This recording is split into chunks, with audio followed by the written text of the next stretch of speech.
Guys, akhirnya merchandise podcast Behind the Story resmi launching. Tim You Channel udah nyiapin berbulan-bulan, cari bahan yang bagus, desain yang modern. So, kalau kalian mau punya merch podcast Behind the Story, go get yours as soon as possible. Nomor WhatsApp-nya ada di bawah ini. Your goodness is running up to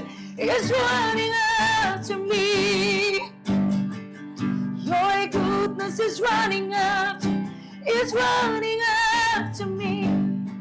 With my life laid down, I'm surrendered now. I give you everything. Your goodness is running up to me. And all my life you have been faithful. And all my life you have been so good. With every breath that I'm able, oh, I will sing all the goodness of God. Oh, I will sing all the goodness of God. Oh, I will sing all the goodness of God.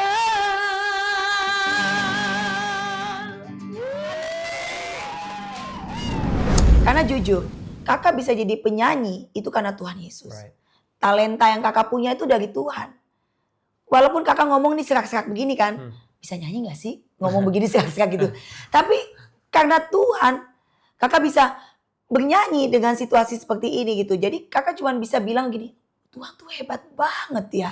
Di dalam kita yang sedang tidak fit, tapi kita bisa bernyanyi dengan baik. Dan ternyata Tuhan tidak melihat kita fit atau tidak. Tuhan cuma butuh hati. Semuanya melakukan effortnya masing-masing. Kakak juga, puji Tuhan, kakak menjadi pemenangnya. Itu gak mudah tuh di Idol pertama. Kebayang nggak mudah. Yang ikut tuh ratusan ribu ada kali ya seluruh Betul. Indonesia. Dan ya. memang waktu nonton iklannya, itu nggak tahu kenapa pada saat setiap lihat iklan Indonesian Idol di TV benci. Bencinya gini, ikut. Jadi ada yang ngomong di hati, ikut. Wow. Kan lu lagi cari mobil kan? Udah ikut Oh, aja. hadiahnya Iya, Vios. hadiahnya Vios. Udah ikut aja. Pasti lu yang dapat mobil itu. Wow. Jadi kakak kalau muncul lagi iklannya kayak nolak gitu loh. Iya. Menghindar tapi nggak bisa. Setiap ada tenang. Lalu ada yang ngomong di hati, udah ikutan aja. Pasti kamu yang menang dan kamu yang dapat hadiah mobil itu.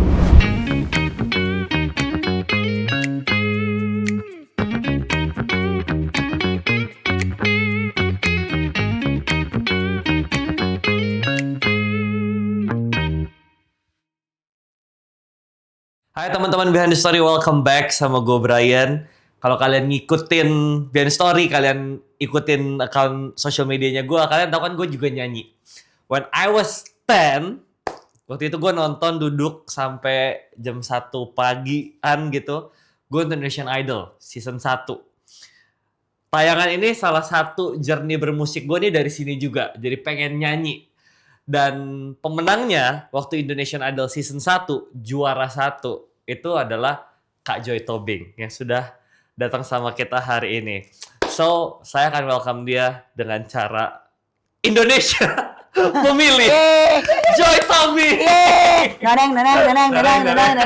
Thank you so much, Kak. Terima kasih, Brian. Thank you so much sudah Terima mampir. kasih. Ini benar-benar kesenangan kita. Tim Iya. kreatif kita juga super ngefans sama Kak Joy. Aduh, Jadi terharu deh. terima kasih banyak Iya, udah sama-sama. make time. Betul. Amin. Waktunya Tuhan ya. Ya, Iya. Kak Joy, mungkin ya banyak Gen Z Iya, betul. juga udah mulai nggak tahu nih Iya, ampun. ketinggalan. Betul. Ini legend guys. Ini legend Indonesian Idol yang kalian tonton sekarang. Ini dedengkot leluhurnya ini. Iya. Kak Joy boleh perkenalkan diri dulu nggak ke teman-teman yang nonton, especially young generation. Iya. Kak Joy itu siapa, kesibukannya apa, Iya. hari-hari seperti apa? Oke. Halo untuk para Pemirsa, Pemirsa. teman-teman dari behind the scene, saya Joy Tobing, nama lengkapnya Joy Destiny Tiurma Tobing ya. Berarti orang apa itu? Orang Batak kan? Oke, Tobing. Iya, saya kelahiran 20 Maret 1980. Profesi sebagai seorang artis penyanyi, ibu rumah tangga juga. Dan kegiatan pekerjaan yang dilakukan sampai saat ini masih tetap bernyanyi. Saya juga pelayan Tuhan juga. Dan seorang ibu persit karena memang suaminya adalah seorang tentara angkatan darat. Jadi Persatuan Istri Prajurit. Jadi disebutnya persit gitu ya. Dan juga ibu dari 3 orang anak. Gitu. Jadi sampai saat ini untuk kalian yang young generation yang mungkin belum aware gitu ya, siapa sih Joy Tobing ini gitu ya. Atas izin Tuhan, karena Tuhan juga yang memilih gitu ya. Inilah saya, the winner of Indonesian Idol the first season. Aduh, tahun 2004. Keren banget. Iya, amin. Oke, Kak Joy. Iya. Pertanyaan pertama. Wih, banyak nih. Banyak banget. Soalnya udah disebut pertanyaan pertama. Iya, oke. Ada 200 lagi Jangan lah. yang susah lah. Pertanyaan pertama gampang. Oke. Ini mungkin jadi penasaran kita semua dari zaman dulu. Kenapa Kak Joy selalu memilih rambut pendek, Kak? Wih, nggak ada nih, tadi dikasih tahu nih di list nih. Oke, kenapa memilih rambut pendek? Jadi sebetulnya waktu kecil rambutku panjang. Lewat dari sebahu gitu ya. Terus di tahun 95 kakak itu ikut kompetisi bernyanyi pionir se-Asia. Jadi dimulai dari tingkat Jakarta, lalu tingkat Indonesia, lalu pemenangnya dipilih untuk lomba di Shanghai, Cina. Waktu itu usiaku masih 14 tahun. Nah, karena rambutnya panjang, biar simple, gak ribet, dipotong pendek. Itu pertama kali di salon Om Peter Serang. Gitu ya. Salon keren tuh. Iya, jadi pertama kali tuh dipotong pendek tahun 94. Sehingga pada saat aku berangkat ke Cina, Shanghai, waktu itu kan ngambil nomor undian nih. Ternyata dapat nomor undiannya nomor 1. Nyanyinya harus nomor 1. Tapi di luar kita harus pakai baju daerah dulu. Habis itu di dalamnya baju kostum bernyanyi. Jadi tuh kita harus buru-buru buka baju daerah. Bahkan aksesoris yang di kepala tuh digunting biar cepet. Nah, untungnya karena rambut pendek jadi cuma diacak-acak aja. Sejak saat itulah membuat kayaknya nyaman rambut pendek ya. Dan sudah ada trademark Joy Tobing itu rambutnya pendek. Terlebih-lebih waktu ikut Indonesian Idol. Itu dia tuh. Rambut pendeknya makin dijabrik-jabrikin kan. Yang dibikin berdiri lah, yang apa gitu kan. Bahkan ditiru orang gitu. Mau ngikutin gaya nyanyi Joy Tobing lah. Dengan gaya nyanyi yang lincah dan rambut pendek gitu ya. Jadi sampai saat memenang Indonesian Idol sampai sebelum menikah, itu rambut masih pendek. Tapi setelah menjadi ibu persit, udah gak bisa pendek lagi tuh. Pendek kayak Demi Moore atau pendek kayak cowok gitu. Udah gak bisa tuh. Gitu ya? Pingin sih, sebetulnya gak ada larangan. Larangannya hanya gak boleh berwarna. Kalau menjadi ibu persit gitu ya. Jadi gak ada larangan rambut pendek. Cuma kita sendiri yang tahu diri. Kayaknya gak cocok deh. Udah jadi ibu tentara ya, istri tentara, udahlah. Yang penting ngebob aja lah. Jadi sekarang lebih seringnya ngebob, nggak lewat dari bahu, Jadi paling kalau udah hampir mau sebahu, potong lagi. Karena udah nyaman rambut pendek. Kalau lewat dari sebahu, lewat dari kuping aja, kayaknya udah gerah gitu. Itu yang membuat ya udah deh, kalau nggak bisa rambut kayak rambut cowok, ya udah ngebob aja. Akhirnya Indonesia tahu ya. Oh iya nih, baru pertama kali diceritakan di behind the scene. Aduh. Akhirnya Indonesia. Aku penasaran cara seorang Joy Tobing, selebriti, membesarkan anak. Parenting style yang Kak Joy terapkan ke keluarga seperti apa? Ketiga anak ini. Sama sebetulnya dengan orang tua pada umumnya. Tapi kalau Kak Joy itu kembali lagi, setiap orang tua itu pasti punya keterbatasan, punya kekurangan gitu ya. Jadi kakak itu selalu, Tuhan tolong saya dong. Aku gimana caranya buat mendidik anak-anak ini gitu. Apalagi kan kakak punya anak sambung 2.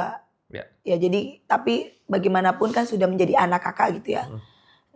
Kalau anak-anak dari suami kehilangan figur ibu, kalau anak kakak kehilangan figur ayah. Jadi bagaimana nih aku dipercayakan Tuhan merawat yang tadinya 1 anak jadi tambah 2 jadi 3. Ya walaupun memang ada keterbatasan, ada kekurangan, tapi puji Tuhan anak-anak semuanya baik.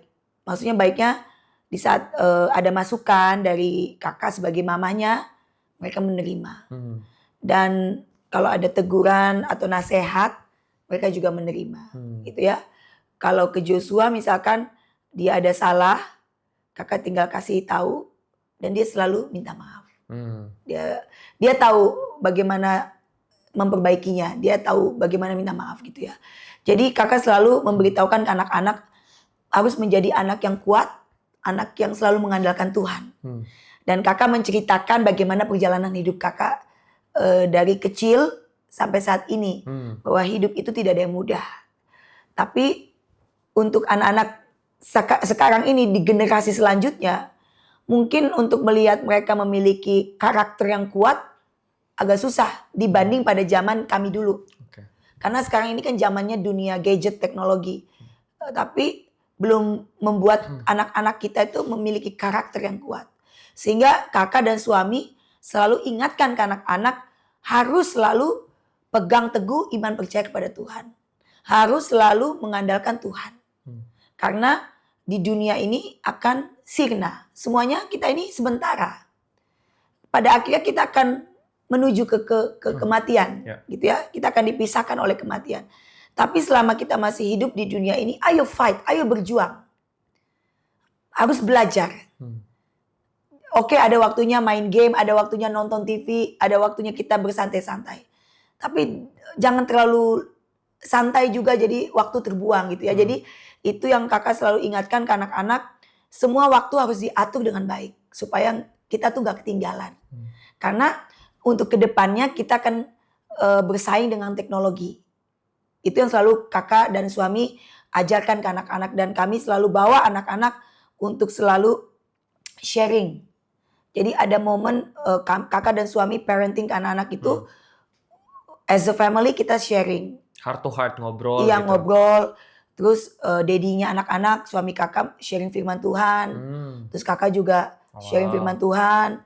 Lalu anak-anak bisa berbagi apa yang mereka dapatkan di minggu ini seperti itu. Jadi kalaupun ada kesalahan ya kita menasihati gitu ya. Dan kami belajar, kakak juga belajar dari masa lalu bagaimana kakak dengan orang tua tidak terlalu dekat. Mereka sayang ke kakak tapi kurang komunikasi yang bisa curhat. Kan orang tua zaman dulu bukan kayak orang tua sekarang ya. Orang-orang tua zaman dulu agak kaku, terus pergaulan mungkin terbatas gitu ya. Tapi itu masa lalu dan kita harus bisa menerima. Kita juga tidak bisa menuntut orang tua atau menyalahkan orang tua. Orang tua kita gak gaul nih. Gak bisa. Karena pada saat kita jadi orang tua pun, kita akan mengalami situasi seperti itu. Bagaimana kita juga sometimes akan menjadi orang tua yang kaku. Terkadang di saat anak mau jalan sama temennya kita bilang gak bisa. Gitu kan. Sehingga tanpa kita sadari kita meniru bagaimana orang tua kita dulunya. Gitu kita jadi di situ kakak juga iya ya. Dulu kita komplain sama orang tua kita. Kenapa orang tua kita kok kurang terbuka atau kok nggak bisa jadi tempat curhat gitu ya. Ternyata sekarang setelah kita jadi orang tua di saat anak mau curhat, ada kalanya kita juga nggak bisa memberikan tempat, memberikan ruang ke anak kita. Nah disitulah aku dan suami, kakak dan suami, kita sebagai orang tua juga harus banyak belajar. Harus banyak belajar bagaimana memperbaharui, membuka diri kita untuk bisa merangkul anak-anak. Supaya anak-anak kita ini nyaman di rumah. Jadi mereka tuh akan menjadikan orang tua mereka tuh tempat curhat. Tempat sharing, itulah. Jadi selama kita selalu mengandalkan Tuhan, apapun masalahnya pasti semua akan bisa dilewati. Jadi itu yang menjadi pegangan kakak dan suami sebagai orang tua untuk parenting ke anak-anak. Jadi pusatnya di Tuhan, ya sisanya ya trial and error Betul, lah ya betul. sebagai orang tua. Iya betul. Kita nggak Gimana? bisa menuntut anak kita harus sempurna atau kita sempurna. Ya. Jadi beberapa waktu lalu di saat anak kakak yang nomor 3 cerita, curhat gitu ya. Kakak cuma bilang begini, Joshua, kita punya Tuhan. Karena seberapa besar pun sayangnya orang tua ke anak, itu cuma di dunia ini. Benar. Nanti semua akan dipisahkan pada saat orang tua akan pulang ke surga gitu ya. Jadi Joshua harus kuat. Joshua harus bisa bersyukur dalam segala hal. Apapun situasimu, kamu harus selalu bilang Tuhan Yesus itu baik. Itu selalu kakak kasih ke Joshua. Dan iya mama, puji Tuhan Joshua punya mama. Sekaligus mama juga jadi bapak. Ya itu. Walaupun dia punya Dedi sambung ya. Ada juga papa kandungnya masih hidup. Tapi anak ini di saat memang membutuhkan sesuatu dari figur ayah. Yang satu dedinya lagi sekolah. Yang satu papa sambungnya tinggal di Medan. Papa kandungnya di Medan. Jadi dia hanya bisa dapat sharing kekuatan, doa, support itu dari mamanya. Makanya dia selalu bilang, iya mama, puji Tuhan Joshua punya mama. Mama sekaligus papa juga. Joshua umur berapa ya sekarang? 15. Oh, gitu. 15 Jadi tahun. kakak bukan orang yang hebat dalam parenting, tidak. Karena bagaimanapun manusia itu tidak lepas dari kekurangan. Tapi kakak cuma bisa bilang, hanya Tuhan yang bisa menolongku. Karena untuk jadi ibu aja kan pekerjaan yang sulit ya. Betul. Apalagi udah ibu, public figure kan ada pressure-nya lagi. Betul. Ada yang harus dijaga Betul. lagi. Betul. Yang penting sih antara orang tua dan anak itu saling komunikasi. Terbuka. Jadi nggak ada yang ditutupi, anak bisa sharing. Dan orang tua juga bisa mengetahui kegiatan anaknya. Yang kita sedih itu kalau di saat anak-anak ini tertutup. Nggak mau cerita. Itu yang membuat kakak dan suami juga sedih gitu ya. Tapi dengan pertolongan Tuhan, by God grace, ya dengan berjalannya waktu semua bisa dipulihkan. Kak Joy kan pernah ada di pernikahan pertama, sekarang ada di pernikahan yang kedua. Betul. Dan ada anak dari pernikahan pertama. Betul. Itu masa adjustment-nya, masa penyesuaian ke keluarga yang baru sama Pak Cahyo. Itu tantangannya apa tuh waktu itu? Dan anak-anak lagi di usia berapa? Oh iya, tantangannya berat. Karena kita kan dua keluarga jadi satu. Dan kami masing-masing baik kakak dan suami sudah menjalani hidup sebagai orang tua single parent. Kakak hidup sendiri selama 8 tahun, suami juga 8 tahun. Oh kakak tuh pernikahan pertama selesai single parent dulu 8 tahun. Betul, baru bertemu dengan Pak Cahyo. Nah suami kakak juga begitu. Sudah ditinggal almarhum istrinya, 8 tahun dia menduda. Baru kami tuh sama-sama 8 tahun.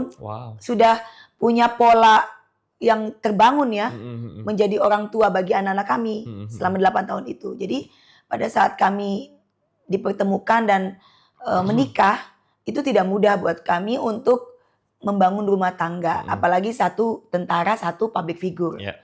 Tapi dengan pertolongan Tuhan dan kami membuka hati untuk mau belajar, dan puji Tuhan kami juga punya pastor di gereja sebagai mentoring kami. Oh penting tuh. Iya, jadi membimbing kami bagaimana untuk membangun rumah tangga, bagaimana untuk mendidik, mengasihi anak kandung maupun anak sambung. Ya puji Tuhan semua bisa dilewati. Walaupun mau siapapun yang berumah tangga, sampai tua pun pasti akan terus belajar. Ya kan, tidak ada orang tua yang tidak berhenti belajar. Karena karakter seseorang bisa berkembang, bisa bertumbuh gitu ya. Jadi di sini kakak dan suami selalu menggantungkan segala sesuatu sama Tuhan. Dan kalaupun kami ada masalah, argumen gitu ya, kami selalu sharing kepada mentoring kami di gereja gitu. Dan anak-anak puji Tuhannya kan anak cowok ya, jadi adjustment-nya tuh nggak terlalu susah. Apalagi kan mereka senang juga main game gitu. Jadi mereka bisa kompak lewat game, main bersama, olahraga bersama gitu ya. Terus nonton dengan film yang mereka sukai gitu ya. Jadi anak-anak ini bisa kompak bertiga. Walaupun yang dua kan sudah pada kuliah.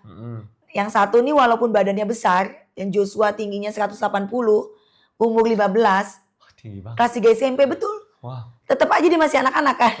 Iya. Makanya dia bilang gini, "Mama, aku udah mau mandiri, aku udah besar, aku bukan anak kecil lagi." Terus kakak bilang begini, badanmu aja yang besar, umurmu ya 15 tahun, tinggimu 180, ukuran kakimu 46, tapi kamu Wow. tetap anak-anak gitu ya.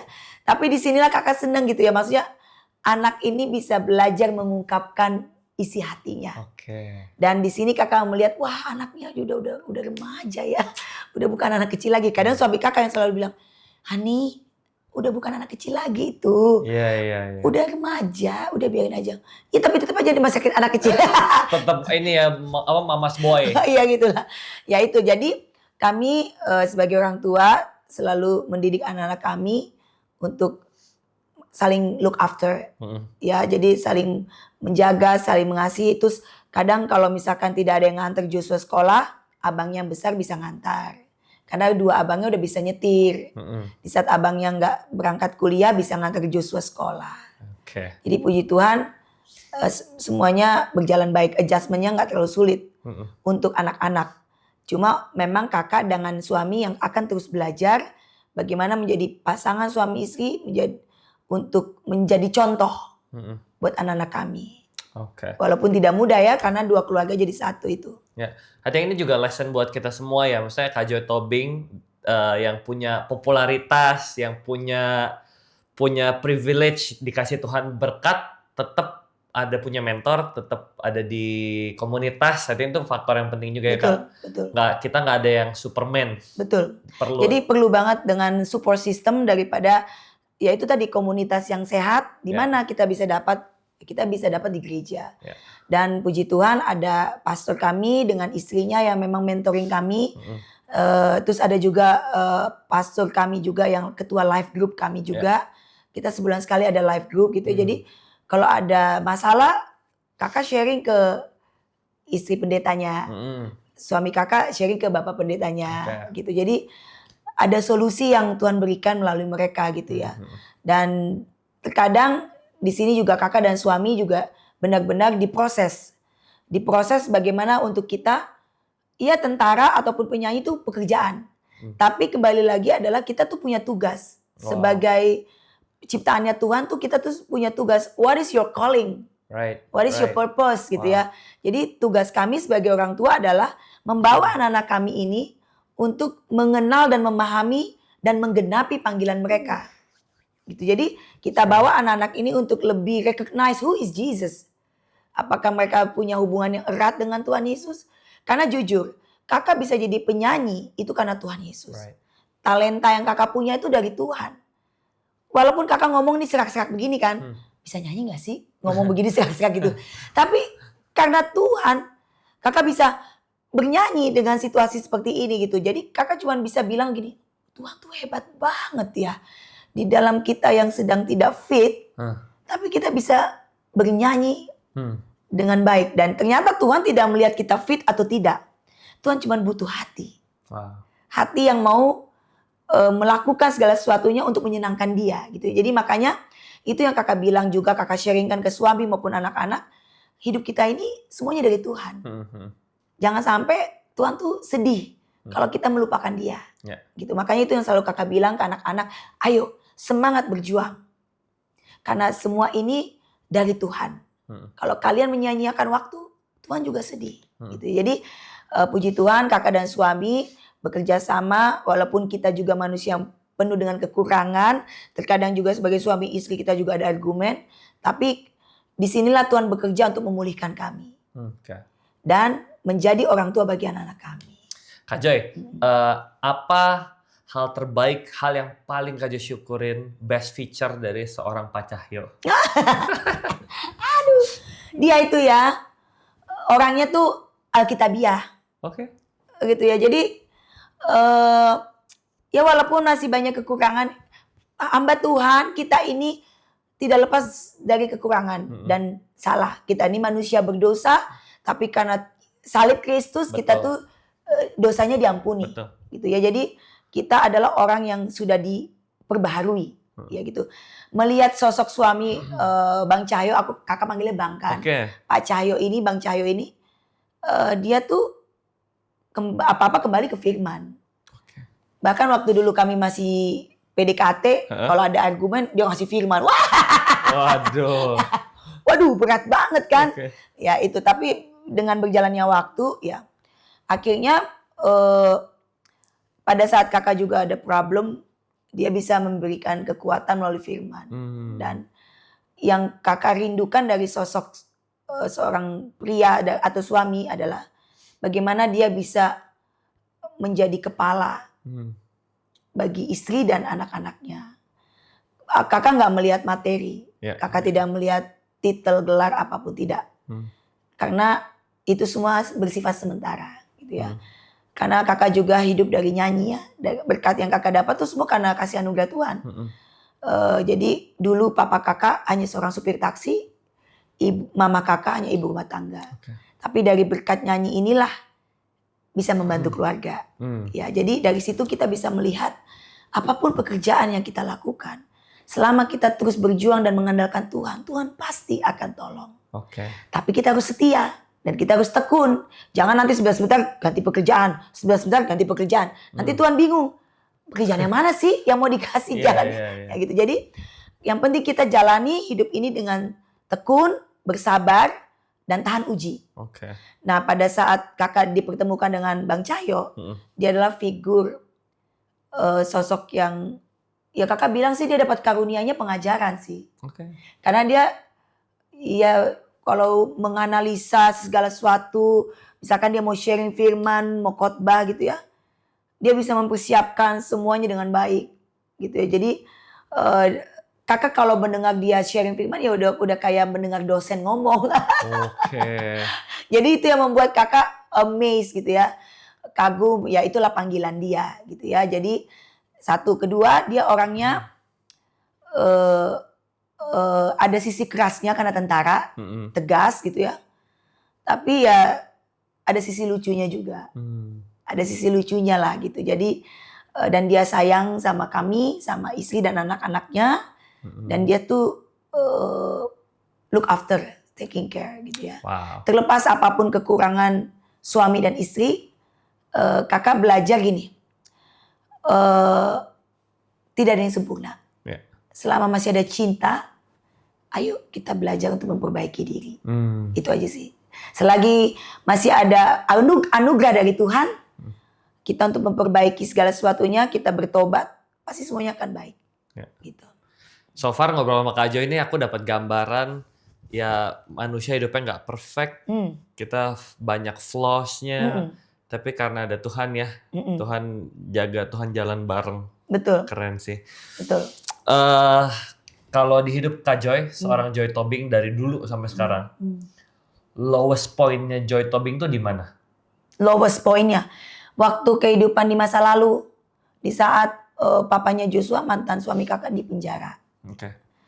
Ya gimana ya, kita sudah menikah, lalu tiba-tiba gak berapa lama suami kakak, waktu itu mantan suami kakak terkena kasus, terus Joshua juga baru lahir.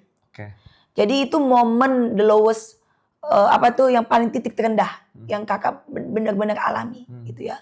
Dan kakak harus membawa Joshua selama kurang lebih 11 bulan untuk dari rumah ke penjara gitu ya, untuk besuk bapaknya gitu ya.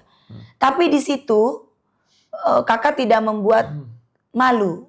Maksud gini, kakak tidak menjadi malu atau rendah diri atau minder bertemu orang.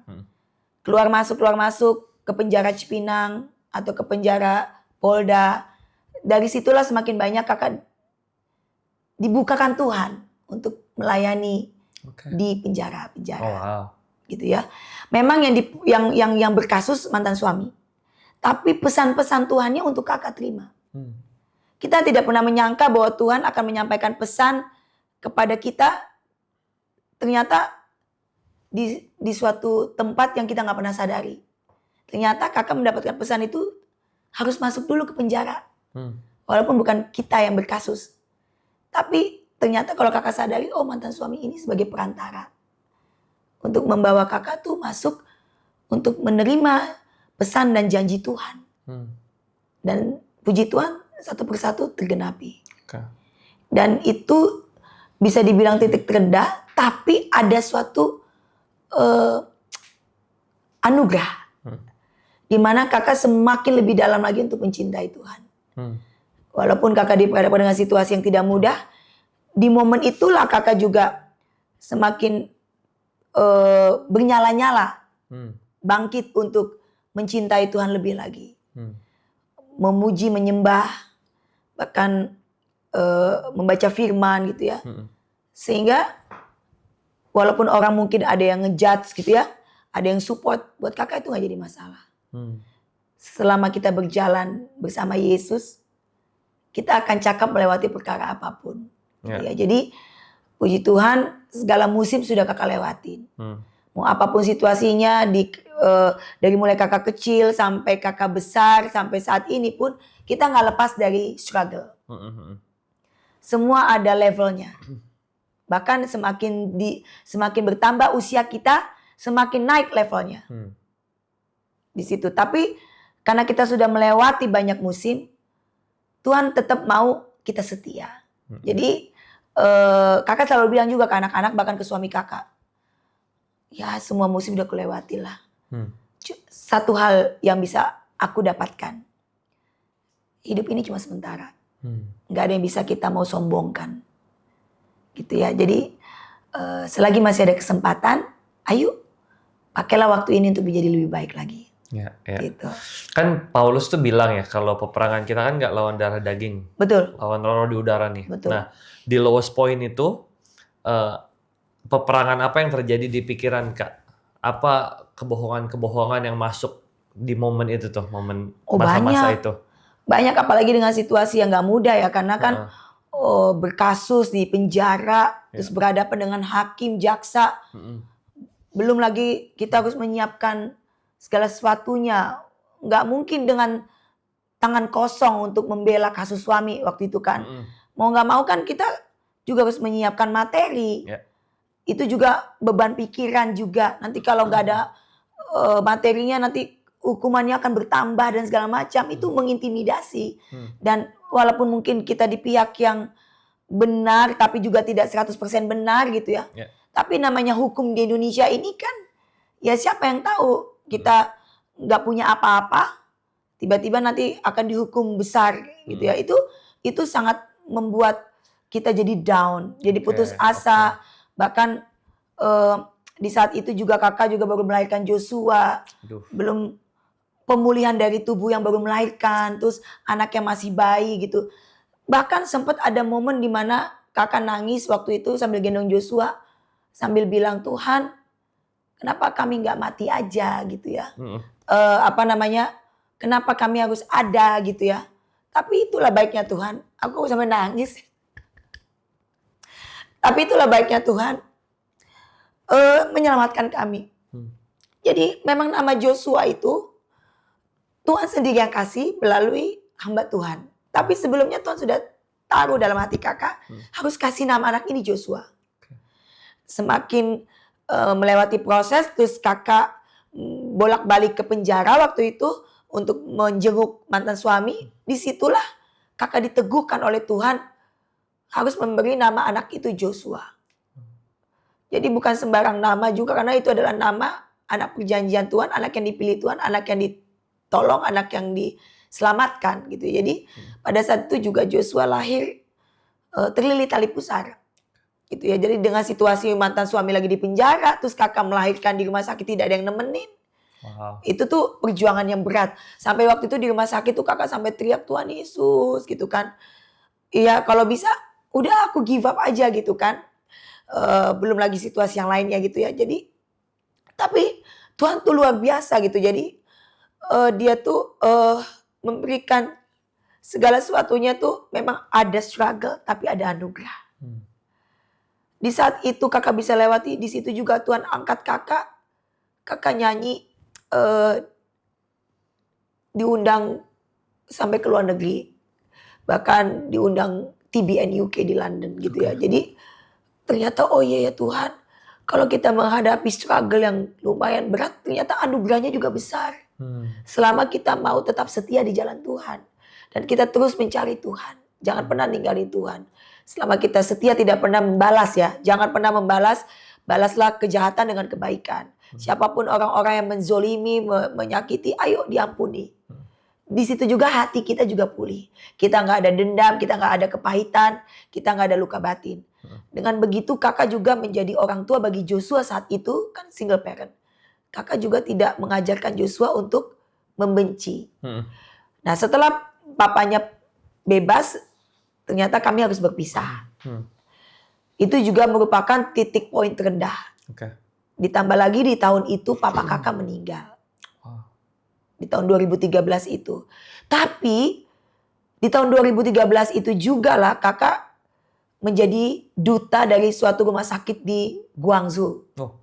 Ya itu tadi, ada struggle yang kakak hadapi, tapi Tuhan angkat, Tuhan berikan anugerah yang sama ikut. Gitu. Jadi kakak menjadi duta dari suatu rumah sakit besar di Guangzhou Hospital. Terus kakak juga diundang konser ke London.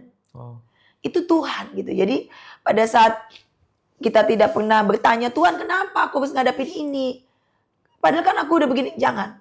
Tapi kita tetap terima itu dengan ucapan syukur. Tidak usah menghakimi, tidak usah menyalahkan siapapun. Kita jalani aja proses itu. Ternyata Tuhan udah siapkan berkat di depan tuh yang gak pernah kebayang. Kita. Jadi yang mau kakak bagikan yaitu tetaplah setia di jalan Tuhan. Ini juga pelajaran buat kita yang ikut Tuhan Yesus ya.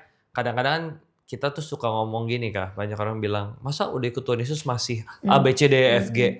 Tapi padahal kalau kita look back ke diri kita, mungkin kita nggak fail di area yang orang lain gagal. Betul. Kita punya kegagalan di area lain. Area yang lain, itu yang Yesus bilang, kalau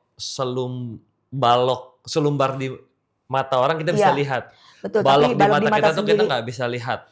Nah itu ya, kadang-kadang pasti Kak Jo juga ngalamin tuh ya masa-masa, pasti banyak tuh ya orang-orang, masa udah nyanyi rohani, betul. di pernikahannya gini, pasti itu orang ngalamin lah ya. Betul. Oh itu sangat, karena waktu itu kita juga mengalami judgment yang macam-macam ya. Cuma Tuhan cuma bilang begini, tidak usah melakukan pembelaan. That's right. Aku yang akan menolongmu, aku yang akan berperkara untukmu. Ampuni mereka, doakan mereka. Karena setiap orang itu mempunyai jalan hidupnya masing-masing ya. Jadi pada saat kita ngejudge orang, itu juga akan jadi kayak pedang bermata dua. Kita ngejudge orang, tapi sebetulnya itu yang kita pakai untuk mengukur orang, itu akan diukur ke diri kita juga. Terlebih dahulu akan diukurkan ke diri kita. Jadi berhati-hatilah kalau kita ngejudge orang. Jadi pada saat kita nanti ngomongin orang, apapun masalahnya, tanpa kita sadari nanti kita akan diproses. Jadi kita harus jaga hati sebetulnya. Jagalah hatimu dengan segala kewaspadaan karena dari situlah terpancar kehidupan. Ya kan? Jadi kalau kita sudah mulai ngejudge orang atas apapun jalan hidup yang orang itu alami, itu juga akan kita alami. Cepat atau lambat, itu akan terjadi sama kita. Apapun lah masalahnya. Makanya kita harus jaga hati. Pada saat kita ada saudara atau siapapun yang punya masalah, udah topang doa aja. Topang doa, karena kita tidak pernah tahu, karena memang sebetulnya dari masalah itu Tuhan sedang mengerjakan suatu hal. Gitu. Jadi jadi kita jangan terlalu cepat membuat kesimpulan di awal, tapi just wait and see bagaimana orang itu sedang dibentuk oleh Tuhan untuk pemulihan, pertobatan, anugerah yang akan diterima oleh orang itu. Betul. That's good. Jadi kita semua nih nggak ada yang better than orang lain kalau dibandingin sama perfectionnya Tuhan. Betul, right? betul. Kesempurnaan Tuhan, ini kita manusia di sini nih. Orang yang baik, orang yang jahat, segalanya di sini tetap aja jauh banget dari kesempurnaan Tuhan. Benar. Gitu. Kak Joy, sekarang kan kehidupan, ya of course sempurna mah nggak mungkin sempurna ya. Tapi life is good now. Amin. Nah, kalau kan Kak Joy udah jalan sejauh ini nih, sampai ada di titik ini. Lesson apa sih kalau Kak Joy bisa simpulin yang Tuhan mau ajarin lewat titik-titik rendah itu? Jadi lessonnya apa buat Kak Joy? Lessonnya simple. Cintai Tuhan. Cuman itu. Karena kalau kita di zona yang aman, manusia itu akan lebih easy to forget God. Iya. Jadi kenapa pada saat ada masalah baru cari Tuhan? Tapi pada saat nggak ada masalah, kita lupain Tuhan. Di saat keadaan lagi baik-baik aja, kita lupain Tuhan. Nah, makanya dari semua yang kakak lewatin, Tuhan cuma minta, cintai aku lebih lagi. Tuhan itu seneng loh kalau kita mencintai dia. Dan satu hal lagi, waktu kakak di titik terendah itu, Tuhan taruh dalam hati kakak, kau adalah mempelaiku. Kita ini adalah mempelainya Kristus. Jadi kita harus punya hubungan dengan mempelai kita. Seperti suami dan istri. Tapi ternyata kita gak punya hubungan nih. Gak erat hubungannya sama mempelai kita. Kita gak erat hubungannya dengan Tuhan. Bagaimana kita mau menjadi mempelainya? Nah itulah kenapa setiap proses yang Kak Joy alami, cuman itu. Cintai aku lebih lagi. Jadi bukan hanya di saat zona tidak aman kita baru cari Tuhan. Tapi di saat zona aman pun, di saat kita keadaannya lagi baik pun, kita harus tetap cari Tuhan. Gitu. Noted. Kak Joy, kita move on ke idol ya. Kayaknya nih sesi yang berat-berat ini udah selesai dulu kali ya. Udah, beres. Iya, sampai tadi udah keluarkan air mata ya guys. Ya ampun. Sekarang kita masuk ke sesi kekepoan kita tentang yang terjadi di masa itu. Oh iya. Kak Joy boleh ceritain nggak journey sampai bisa jadi juara satu idol itu awalnya audisinya gimana dan seterusnya gimana sih Kak? Ini cerita lagi ya teman-teman supaya mengingatkan atau mungkin ada yang belum tahu kan? Sorry Kak, kalau boleh yang belum pernah diceritain di podcast manapun. Oh iya betul. Iya juga ya. Oh iya benar-benar. Jadi ceritanya begini. Waktu Indonesian Idol pertama di tahun 2004. Itu kan muncul iklannya di TV. Itu mengganggu sekali di telinga. Mengganggu banget. Karena waktu itu belum lama baru selesai ajang reality show yang sama di TV yang lain. Waktu itu juga baru selesai American Idol ketiga. Yang pemenangnya adalah Fantasia Baruno. Tiba-tiba muncullah iklan Indonesian Idol. Nenong di TV ya. Ajang pencarian bakat. Dengan hadiah mobil Vios. Ini iklan mengganggu sekali gitu ya. Apa sih ini iklannya? Kok dicari Indonesian Idol gitu ya. Tiba-tiba dua orang adikku, adik nomor 2 dan adik nomor 3. Entah kenapa lah dua orang ini kok ikutan Indonesian Idol gak bilang kakaknya apa bilang ya. Aku lupa gitu ya. Tapi mereka udah daftar lah. Ceritanya mereka udah daftar online. Jadi kan daftarnya lewat email. Lalu waktu itu sudah mulai audisi dari kota-kota lain ya. Ada dari Surabaya, Makassar, Medan, Jogja. Terakhir itu Jakarta. Lalu waktu itu Kak Joy masih kuliah.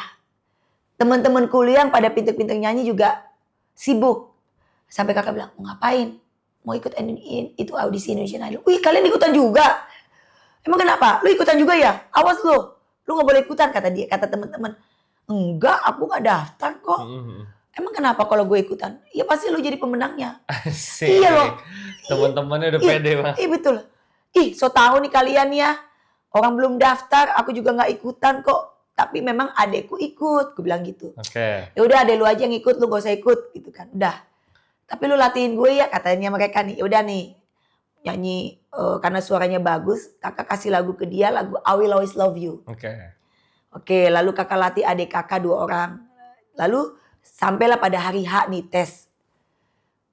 Tiba-tiba mereka tuh udah datang pagi sampai pulang tengah malam. Mereka bilang, kita gak lolos. Hah? Gak lolos? Emangnya kagak nyanyi seperti yang aku bilang? Udah kita buat yang seperti kamu latih. Terus gimana? Ya gak lolos. Tapi kita penasaran, kita mau coba lagi, kata dia. Emang bisa? Bisa daftar on the spot, kata dia gitu. Udah, lalu besoknya mereka coba lagi. Lalu balik lagi ke rumah. Gak lolos lagi. Hah? Kok gak lolos lagi? Iya makanya kita penasaran, lu dah ikutan Joy, katanya gitu. Enggak, ngapain kok kalian gak lolos kok jadi aku yang disuruh-suruh. Kakak bilang begitu. Gak apa-apa deh Joy, abis kita penasaran. Udah pokoknya dicoba dulu. Nih kita udah daftarin lu ada dibuka pendaftaran on the spot. Tapi dapatnya hari Kamis. Pas hari terakhir. Kakak sampai waktu itu marah sama mama kakak. Kenapa sih Ma kok daftarin aku gak bilang-bilang? Ya ngapain mesti bilang kan? Ngapain mesti bilang? Nanti ya, udah tutup pendaftaran. Udah. Kau pokoknya ikut audisi. persiapkanlah nyanyi yang bagus. Nggak mau jangan dulu begitu. Namanya orang Batak ya. Iya. Jangan dulu bilang nggak mau. Coba aja dulu. Nggak masuk juga nggak apa-apa gitu kan. Terus datang adik kakak bilang begini. Tapi yang masuk rata-rata penampilannya biasa aja Joy. Yang cuma pakai jeans sama t-shirt. Mendingan rambut lu ditemin dulu dah. Oh itu berwarna gitu kan. Kenapa begitu harus ditemin? Karena semuanya tuh anak-anak yang gak bergaya-bergaya. Ada teman-teman lomba lu, kita lihat pada pakai bajunya yang udah bagus-bagus, pada gak masuk. Kok kalian sampai mengamati begitu detail gitu? Ya pokoknya lu cat aja dulu rambut lu gitu kan. Udah subuh-subuh kakak cat rambut, lalu mereka jemput kakak di kampus. Kakak masih kuliah di UKI. Gitu kan. Mereka jemput sampailah di PRJ Kemayoran itu jam 12 lewat lah ya. Hampir jam 1. Melihat antrinya yang panjang, kakak sempat bilang begini, aduh enggak deh, ini mau jam berapa di audisi? Ini aja masih sampai di luar. Kapan nanti giliran aku mau jam berapa gitu kan. Datang adik kakak bilang gini, udah tenang aja nanti kita yang antriin duluan. Datang jam berapa itu Kak? Hampir jam 12:30 ya, menjelang mau jam 1. Siang? Iya. Oke. Terus adik-adik kakak ini demi kakaknya supaya tidak lelah dan tetap mau ikut audisi, mereka dulu yang antri. Ya ampun. Di luar-luar. Setelah masuk ke dalam gedung barulah kakak gantian. Sampai jam 11 malam gak di audisi juga. Dari jam 1 siang? Ya itu. Wah. Terus kakak bilang sama adik kakak jelita, oh ya pulang aja yuk, udah di dalam nih ya. Udah ngantuk. Gak jadi Datang adik kakak bilang begini, kenapa gak dari tadi aja kita pulang? Kenapa udah jam 11 begini baru mau pulang? Iya. Tanggung katanya. Tapi kita gak dipanggil-panggil.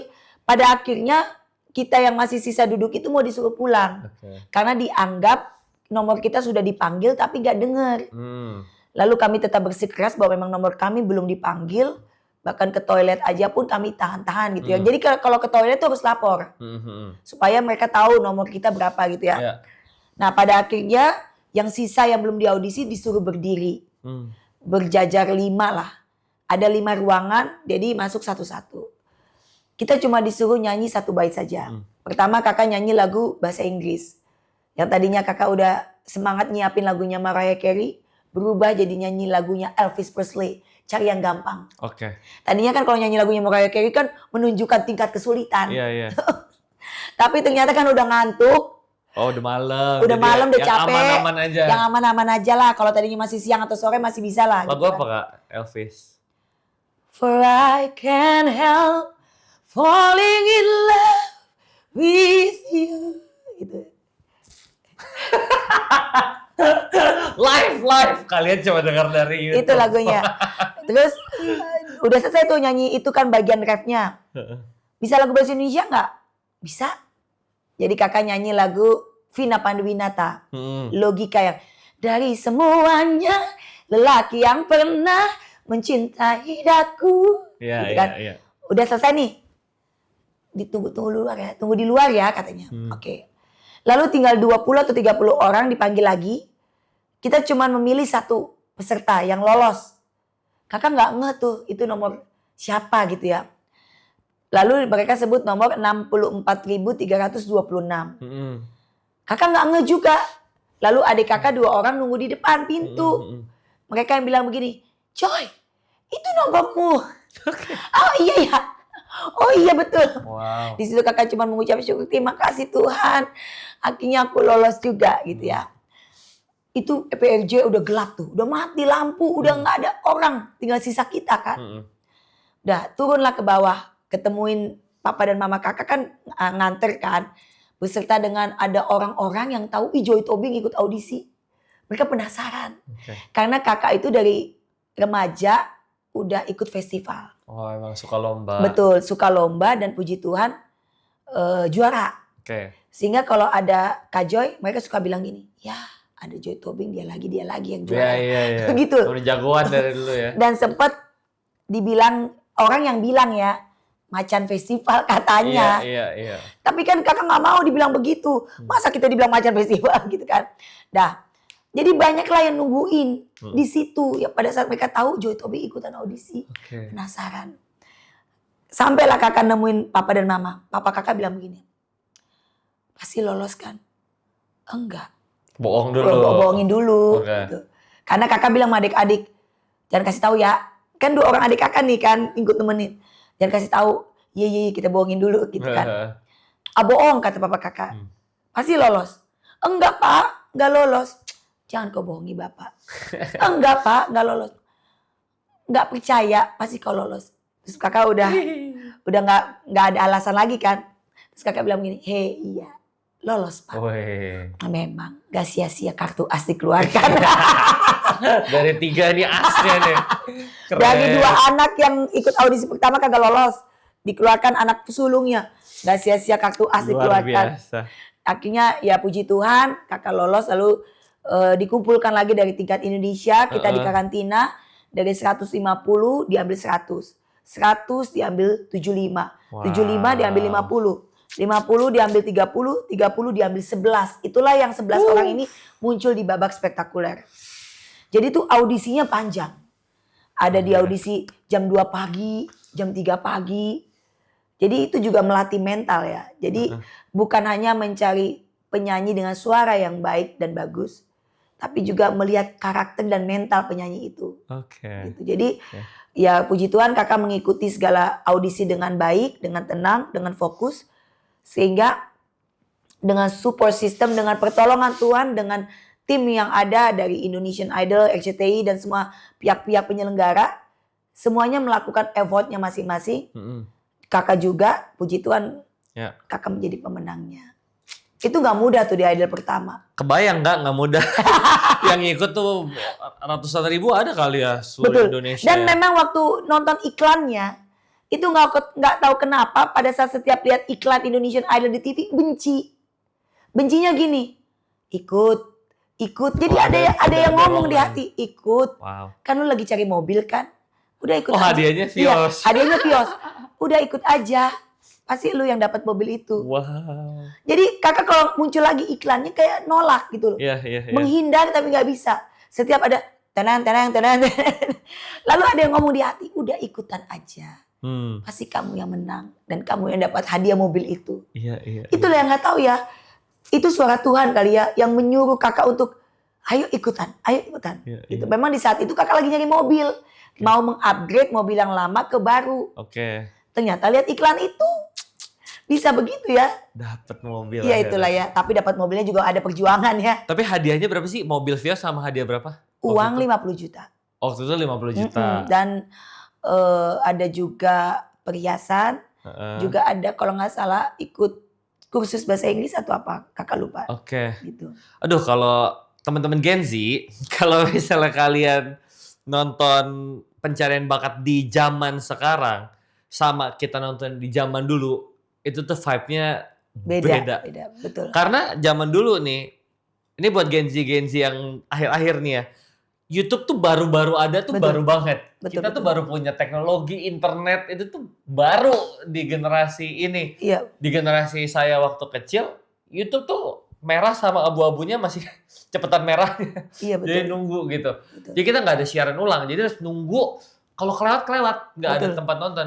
Paling lihatnya di koran kali ya beritanya ya. Iya, dan zaman dulu tuh antara kita dengan pendukung tuh hubungannya erat. Dekat ya. Sampai mereka tuh bela-belain datang subuh untuk bisa dapat tempat duduk, dapat tiket. Terus mereka juga membuat flyer untuk bikin spanduk, bikin kaos, vote for Joy Tobing gitu kan. Belum lagi kalau di acara-acara, misalkan entah kita ke gereja-gereja atau ke acara-acara keluarga, kita bagi-bagiin flyer, terus cari sponsor, cari pendukung gitu ya. Itu tuh luar biasa zaman dulu. Bahkan di saat menjelang final, kan SMS kan dulu masih pakai voting ya. Menjelang final tuh voting tuh 1 minggu. Bisa loh ada orang yang berbaik hati nganterin voucher perdana 1 mobil box. Ya ampun. Itu luar biasa loh. Ya ampun. Bahkan sebelum kakak ikutan Indonesian Idol, kakak kan udah sering nyanyi, diundang-undang nyanyi gitu ya. Karena udah punya album rohani kan dulu. Itu ada orang yang ngundang kakak di Medan, itu sampai ngeluarin duit tuh 2 miliar. Buat vote. Sampai orang yang gak punya handphone pun dia beliin handphone. Wow. Iya. Terus belum lagi yang orang-orang yang ngefans sama kakak di wilayah Indonesia Timur. Wow. Mereka jor-joran. Bahkan dari keluarga sendiri kakak dari uang nyanyi dikumpul-kumpul Heeh. sama mama gitu ya.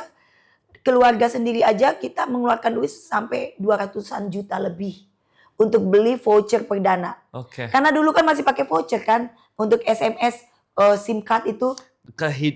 Apa yang paling drastis berubah dari kehidupan sebelum Idol dan sesudah Idol? Yang paling drastis apa? Ya paling drastis adalah ketenaran. Jadi setelah menang Indonesian Idol kan banyak orang tahu Joy Tobing gitu ya. Jadi kakak lagi pergi ke salon di Plaza Senayan. Oke. Ini rambut lagi diwarnain. Lagi diwarnain ya, tahu kan model diwarnain bagaimana? Pokoknya nyentrik dah zaman dulu. Iya. Itu orang dari depan kaca udah foto-fotoin. Ya ampun. Itu tuh udah kayak jumpa fans yang bener-bener gak diatur. Karena Joy Tobing lewat, padahal di salon loh itu lagi ngewarnain rambut, lagi acak adut ya rambutnya. Ya. Orang minta foto, difoto-fotoin. Dari jendela pun mereka foto. Itu luar biasa. Terus kakak nyanyi ke kampung halaman ya di Tarutung kan. Oke. Itu yang nonton kayak lautan manusia. 90.000 penonton. 90.000. Iya, sampai kakak tuh gak bisa lewat. 90.000. Iya. Ngalahin Raisa dong. Raisa kemarin di GBK 75 ya. Jadi tahu nggak, ini kesaksian ya, kesaksian yang luar biasa. Jadi waktu kakak baru menang Indonesian Idol, betapa banggalah bupatinya. Iya. Karena bupatinya Marga Tobing juga. Oke. Jadi dan bangga juga orang Batak di seluruh Indonesia, bahkan seluruh dunia lah gitu kan. Betul, karena pasti. Indonesian Idol pertama. Pasti. Jadi mereka vote buat kakak. Bahkan pada saat kakak menang Indonesian Idol tuh orang-orang kampung khususnya Marga Tobing apa tuh semua bangga. Sehingga dibuatlah konser di kampung halaman. Di lapangan terbuka. Itu orang dari penjuru pelosok manapun datang. Itu lautan manusia. Sampai kakak tuh gak bisa lewat. Ya itulah baiknya Tuhan. Ya itu udah konser yang bener-bener lah. Jadi itu konser gratis loh. Menghibur rakyat. Iya. Jadi betapa baiknya Tuhan mengizinkan kakak menang. Karena orang Batak ya gitu. Jadi konser di Medan juga begitu. Konser di daerah-daerah. Di Manado juga begitu. Sampai waktu itu kakak sama Delon gitu ya. Iya. Sampai kancing bajunya Delon pun copot. Akhirnya harus dikasih kancing peniti gitu ya. Itu Lucu. kenangan yang luar biasa. Jadi ketenaran itu yang berubah. Tapi karakter harus tetap sama. Jati diri itu harus tetap sama. Oke. Tidak boleh mentang-mentang jadi artis terkenal terus kita jadi sombong gitu. Jangan seperti itu. Oke. Bahkan semakin sering lagi melayani Tuhan. Terakhir Kak Joy. Iya. Buat seorang Joy Tobing, sukses. How do you define success? Untuk menjawab pertanyaan Brian tadi, setelah menceritakan perjalanan atau struggle hidup atau pengalaman hidup yang Kak Joy sudah sharingkan tadi, how to define success, yaitu hiduplah dengan kerendahan hati. Oke. Karena awal dari kerendahan hati adalah awal dari kehormatan. Kerendahan hati itu adalah awal dari kehormatan. Kehormatan itu apa? Kehormatan itu adalah kesuksesan. Tapi kesuksesan itu bukan berarti di saat hidup kita dalam kondisi baik. Jadi buat kakak gini, bersukacita, berbahagia, bergembira di dalam Tuhan dalam keadaan suka maupun duka. Jadi kenapa papa kakak memberikan nama Joy Destiny Tiurma Tobing? Bapak kakak bilang begini, Bapak ingin hidupmu bergembira di dalam Tuhan. Jadi kamu bukan hanya bernyanyi menghibur orang, membuat orang senang, tapi yang utama adalah kamu harus bergembira. Kamu harus bisa bersukacita apapun keadaanmu. Jadi di situ kakak menemukan suatu message gitu. Iya ya, sebelum kita menjadi saksi bagi orang atau kita melayani orang, kita harus pulih dulu. Bagaimana caranya kita pulih? We have to rejoice. Kita harus bersukacita. Kita harus bisa bergembira di dalam Tuhan walaupun kita dalam keadaan yang tidak baik-baik. Jadi kalau ada pertanyaan, waduh Joy hidupmu sekarang bahagia ya. Bahagia itu relatif. Tapi sebetulnya bahagia yang sangat-sangat meaningful buat Kak Joy adalah bahagia di dalam suka maupun duka. Yaitu bahagia di dalam Tuhan. Walaupun kita mencucurkan air mata, walaupun kita harus dihadapkan dengan struggle, tapi kita berbahagia karena kita punya Tuhan. Kita bisa bersuka cita, kita bisa mengampuni karena kita punya Tuhan. Jadi kesuksesan yang meaning, yang berarti buat Kak Joy adalah bagaimana kita bisa hidup ke dalam kerendahan hati supaya ini dari Tuhan. Supaya kita bisa mengakui Tuhan dalam setiap kehidupan kita. Jadi kita bisa grateful, kita bisa bersuka cita di saat kita lagi nggak ada berkat pun, kita harus bisa memberkati orang. Itu kesuksesan. Jadi kesuksesan itu bukan hanya diukur, oh kita punya uang banyak. Tapi di saat kita lagi nggak ada duit pun, kita bisa menolong orang. Itu juga sukses. Sukses bagaimana? Bisa menyangkal diri. Bisa menjadi berkat buat orang. Buat apa kita sukses, punya kemewahan, punya harta, tapi kita nggak bisa jadi berkat buat orang. Jadi makanya kesuksesan yang berarti buat Kak Joy adalah hidup dengan kerendahan hati. Semakin kita rendah hati, semakin kita menyadari bahwa hidup kita ini dari Tuhan. Alright. Gitu. Hidup dengan kerendahan hati. Thank you so much, Kak Joy. Terima kasih Brian. Terima kasih banyak. Sama-sama, Tuhan memberkati. Teman-teman, thank you udah nonton sampai ending dari episode ini. I'll see you guys di next episode. Bye everyone. Bye-bye. Jangan lupa ya nanti Joy Tobing diundang lagi. Yoi! Hai guys, thank you so much udah nonton episode BTS kali ini. Kalau kamu butuh didoain, butuh teman cerita, please feel free chat WhatsApp kita di sini. Kalau kamu diberkati lewat episode ini, jangan lupa untuk share, komen, like, subscribe konten-konten kita. Thank you so much guys.